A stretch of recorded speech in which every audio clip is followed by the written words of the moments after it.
नमस्कार, मैं खुशी और आप देख रहे हैं महानगर समाचार। आइए नजर डालते हैं आज की खास खबर पर। आज हमारे जो महानगर पालिका के कमिश्नर है श्री संजय जी काटकर, उनसे मिला। मीरा भाईंदर महानगर पालिका क्षेत्र में 302 नंबर का आरक्षित जमीन थी, उसमें हॉस्पिटल का रिजर्वेशन था।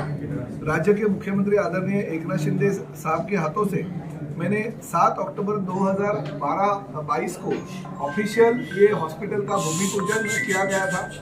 ये हॉस्पिटल का भूमि पूजन करते समय हमने महानगर पालिका ने विकासक को कहा गया था कि पहले हॉस्पिटल की बिल्डिंग आप कंस्ट्रक्शन टीडीआर के माध्यम से कंप्लीट करके दीजिए और उसके बाद में आप जो आपकी इमारत है जो यूडीसीपीआर के तरतूद है उसके अनुसार जो आरक्षित भूखंड होगा उसमें से 40% महानगर पालिका को बना के देना पड़ता है और 60% जो भूखंड है उस पर हमारी कमर्शियल और रेसिडेंशियल बिल्डिंग हम निर्माण कर सकते हैं। मगर उस विकासक ने महानगर पालिका की बहुत फंसाया है। मुख्यमंत्री जी के हाथों से उसका भूमि पूजन करते हुए भी वहाँ पे अभी तक ईंट नहीं रची गई, बल्कि जो सेंटेक नाम की कंपनी के साथ अतुल शाह नाम के विकासक ने जेवी किया, ऐसा हमें सुनने में आता है। वहाँ पे कुछ महीने पहले उन्होंने भूमि पूजन किया जो रेसिडेंशियल और कमर्शियल बिल्डिंग है, और साथ ही में वो प्रोजेक्ट उन्होंने लॉन्च किया। ये प्रोजेक्ट लॉन्च करते समय उन्होंने ये ऐसा ब्रोशर बनाया। ये ब्रोशर बना के उन्होंने 45 स्टोरेज की ये जो बिल्डिंग है उसका अनाउंस किया, 2.6 एकर्स, और ये सब जो एमिनिटी वगैरह है ऐसा करके उन्होंने ये ब्रोशर बनाया। ब्रोशर बना के लोगों से पैसे बहुत उन्होंने जमा किए। हमें जो मालूमात की उस पर ऐसे पता चला कि करीबन 300 से 400 करोड़ रुपया कमर्शियल और रेसिडेंशियल बिल्डिंगों में उन्होंने लिया। हमने जब भी इस बात को पिछले जो कमिश्नर थे दिलीप ढोले जी, उनको बताया तो उन्होंने कहा कि ये सही है, हमारा काम तो हॉस्पिटल का वो बिल्डर चालू नहीं कर रहे, मगर खुद की बिल्डिंग का काम चालू करने का भूमि पूजन उन्होंने किया और लोगों से प्रोजेक्ट लॉन्च करके पैसा भी लिया है। तो हमने कंप्लीट करने के बाद उन्होंने उनकी सीसी कैंसिल कर दी कि पहले हॉस्पिटल बना के दो और बाद में आप जो भूमि पूजन है वगैरह आपका काम करो। तो उनकी सीसी कैंसिल करने के बाद में भी वो वहाँ पे जो फ्लैट है और शॉप बेचते थे, हमने कुछ लोग ऐसे भेजे थे जिन्होंने वहाँ पे बुकिंग भी की। सीसी कैंसिल होने के बाद उन्होंने बुकिंग की, लोगों से पैसा लिया, बैंक में डाला, और अभी अभी तो हमें ऐसी मालूम पड़ा कि ये जो लोग हैं उन्होंने ये जो कलेक्टर तहसीलदार ऑफिस है उनके तहसीलदार रजिस्ट्रेशन ऑफिस, तो रजिस्ट्रेशन ऑफिस में भी उन्होंने ये अपना जो कागजात है वो रजिस्टर कर दिया। यानी लोगों से पैसा लिया, मगर पैसा लेके प्रोजेक्ट चालू करते करके रजिस्ट्रेशन भी किया। तो ये बहुत बहुत ही बड़ा फ्रॉड है। लोगों से 300 से 400 करोड़ रुपए लेके अगर लोगों की ऐसी फंसाई, लोगों को वो लोग फंसाते हैं तो गलत है। तो हमने इसके ऊपर जो आर्थिक गुन्हे शाखा है मीरा भाईंदर बसे विराट पुलिस स्टेशन की, उस आर्थिक गुन्हे शाखे के लिए इसकी इंक्वायरी कर दीजिए, ऐसा हमने मधुकर पांडे जी जो पुलिस कमिश्नर है उनको बोला है। तो इंक्वायरी करेंगे ही, गुना दाखिल करेंगे। पर महानगर पालिका को भी हमने कहा है कि जो हमने अगर उनकी सीसी कैंसिल की, वो अगर प्लॉट पूरा का पूरा हमको 500 बेड का कैशलेस हॉस्पिटल, नर्सिंग का जो क्वार्टर है और डॉक्टर का क्वार्टर है, उसके साथ साथ अगर हमको चालू करना है तो वो जो प्लॉट है वो पूरा का पूरा पोजीशन में ले लीजिए। उनको जो ओनर है उनको उसका टीडीआर दे दीजिए। मगर महानगर पालिका क्षेत्र में अस्पताल के निर्माण होने से पहले डेवलपर अगर ऐसी लोगों को अगर फंसाते रहेंगे तो लोगों का पैसा मिलेगा नहीं। तो जल्दी से जल्दी उनका पैसा मिलना चाहिए, ऐसी मेरी विनती मैंने महानगर पालिका आयुक्त और हमारे पुलिस कमिश्नर साहब है उनको की है। मगर भले ठीक है, ये पुलिस का मामला है, पुलिस उसके बारे में देखेंगे।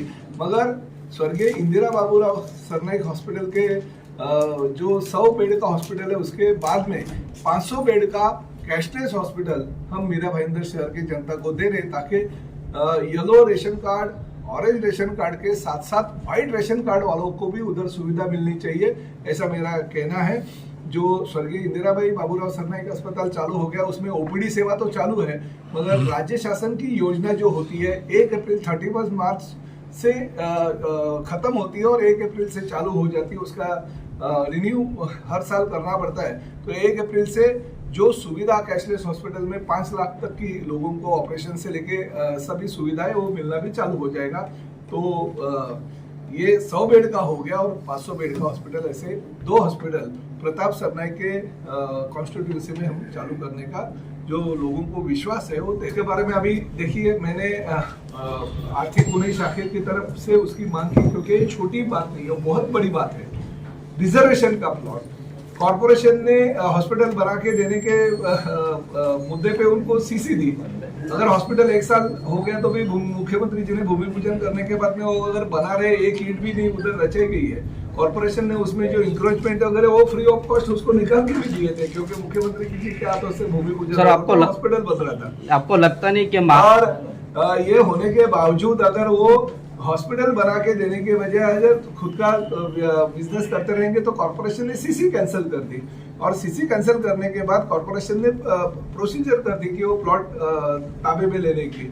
तो ये होने के बावजूद भी वो अगर माल लोगों को फ्लैट बेचता रहेगा पुराने सीसी का ऑर्डर दिखा के, और दुकान बेचता रहेगा और 300 से 400 रुपए अगर लोगों से उसने लिए रहेंगे, और वो प्रूफ है हमारे पास, आज भी वो बुकिंग ले रहे हैं, आज भी जनवरी महीने में उसने रजिस्ट्रेशन किया है, सीसी कैंसिल करके 6-8 महीने हो गए और रजिस्ट्रेशन आज भी वो कर रहे हैं। तो ये गलत है, बहुत बड़ा फ्रॉड है।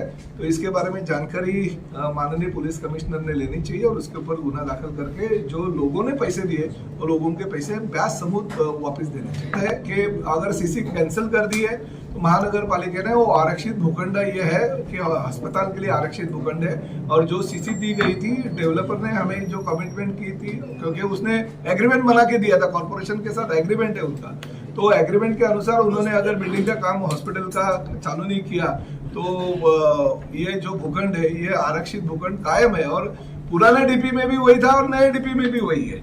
ऐसे भी नहीं है कि आरक्षण बदला है, पुराने डीपी में भी 302 का आरक्षण हॉस्पिटल के लिए था और नए डीपी में भी 302 का हॉस्पिटल के लिए आरक्षित है, यानी दोनों डीपी में भी कुछ बदलाव नहीं है। हम ये भी समझ सकते हैं कि चलो नए डीपी में अगर कुछ रेसिडेंशियल या कमर्शियल जोन आता था या हॉस्पिटल का आरक्षण चेंज हो गया, ऐसे भी नहीं है। तो इस हिसाब से महानगर पालिका ने वहां पे बोर्ड लगाना चाहिए था, टाउन प्लानिंग डिपार्टमेंट ने वो नहीं लगाया। दूसरा, महानगर पालिका ने ये भी करना चाहिए था, क्योंकि रजिस्ट्रेशन तभी होता है रेरा के ऊपर होता है। अगर महानगर पालिका ने उसका रजिस्ट्रेशन अगर उसका सीसी कैंसिल किया तो रेरा के लिए महानगर पालिका ने करना ये देना मेल करना चाहिए उनको, या लेटर देना चाहिए कि हमने उनकी सीसी कैंसिल कर दी, आप रेरा रजिस्ट्रेशन इसका मत करो।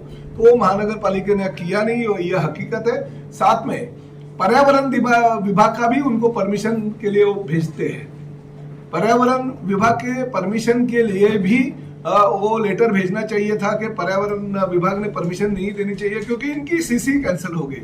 और इस बारे में मैंने लेटर दिया था, तभी 6-7 महीने पहले मैंने, तभी जो शिंदे साहब आए उनके पहले जो घेवारे साहब थे और ढोले साहब थे, उनको भी मैंने बोला था कि दोनों डिपार्टमेंट को आप अगर दे दोगे लेटर तो रेरा भी की परमिशन नहीं रहेगी, अगर रेरा की परमिशन नहीं रहती तो रजिस्ट्रेशन ही नहीं होता था, पर्यावरण की परमिशन नहीं होती तो भी रजिस्ट्रेशन नहीं होता था। तो ये हमारे महानगर पालिका के अधिकारियों की ये गलती है, हकीकत है। नायक साहब, मेरा एक सवाल ये है कि मधुकर पांडे से तो आपने बिल्डर के खिलाफ किया, लेकिन जिन अधिकारियों को उत्तरदायित्व था वो अपने उत्तरदायित्व का निर्वाह नहीं किया, उनके खिलाफ आप क्या करेंगे? देखिए, आप अगर लेटर पढ़ेंगे तो उसके बारे में आपको पता चलेगा कि मैंने खाली बिल्डर के खिलाफ नहीं बल्कि इनको साथ देने वाले हर उस अधिकारी के खिलाफ भी कार्रवाई होनी चाहिए, क्योंकि खाली बिल्डर अकेले ये सब नहीं करता है, बिल्डर को समर्थन या बिल्डर को साथ देने वाले अधिकारी भी रहते हैं।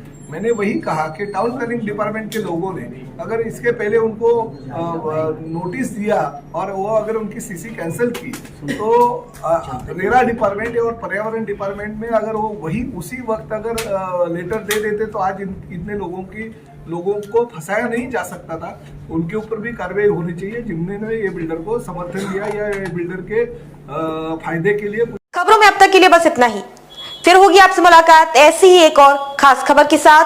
तब तक के लिए नमस्कार और देखते रहिए महानगर समाचार।